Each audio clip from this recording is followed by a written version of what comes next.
استقبال کیا اور میں خوشی ہوئی اس دفعہ انتظام و انصرام دیکھ کے حضور دے مہمانہ دا جس طرح تسی استقبال کیتا اللہ تعالیٰ تمہیں جزائے خیر عطا فرمائے۔ غالباً تسی پچھلے سال بھی اس طرح ہی استقبال کیتا ہوئے گا، لیکن میں اپنی علالت دی وجہ تو پچھلے سال تھوڑے کو حاضر نہیں ہو سکتا۔ اس دفعہ اللہ تعالیٰ نے مینوں ہی یہ سعادت بخشی کہ میں حضور دے میلاد دے وچ چند قدم دے کے اپنی حاضری لگائی۔ اللہ تعالیٰ یہ ساڈا چلنا اللہ تعالیٰ اپنی بارگاہ چ اور دا محبوب اپنی بارگاہ چ قبول و منظور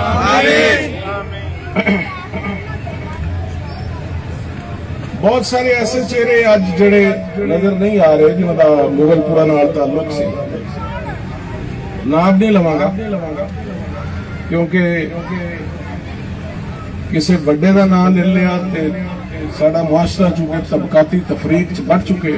وہ کہے گا جی ساڈا اس واسطے نے لیا سلطان غیر کاشتکار دا لے لیا یا غیر کاشتکار دا لے لیا تے کوئی کاشتکار اس سے، لیکن حضور دے وہ غلام جڑے بڑے شاہ صاحب تو لگ کے سٹیج دے میزبان ہوتے سن، آج بہت سارے چہرے نام یاد نے،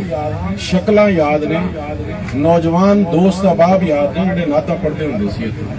آج قبرستانے خاموشاں چلے گئے، آج موجود نہیں، آج انہوں دے بچے انہوں دے بھائی اور میری شکل چ بھی آج تانوں سید محمد یعقوب شاہ صاحب دی نسل دے وچ تیسری جگہ تے وہ خود پیر بنیامین اس تو بعد میں آج حضور دی غلامی دا دم کرنے واسطے تھے حاضر ہوئے۔ اسی طرح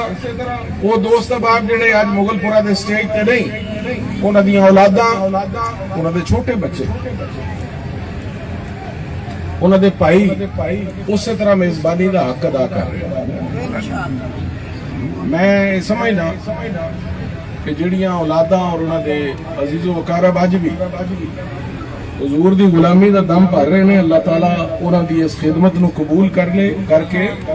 جڑے دوست احباب ساڈے بزرگ اس دنیا تو رخصت ہو چکے ہیں اور انہاں دے عزیز و اقارب صاحب ساڈے پرانے میزبان سن، اللہ تعالیٰ انہاں دی مغفرت فرمائے۔ میرے دوستو، عبدالرحمان مغل صاحب نے مختلف دوست احباب دا ذکر کیتا جنہاں نے اج دے لنگر دا بندوبست کیتا، تواڈے سٹیج دا بندوبست کیتا، حضور دے غلاماں نو رجان واسطے پانی دودھ دیاں سبیلاں جوس مختلف اہتمام کیتے۔ اللہ تعالیٰ انہاں دیاں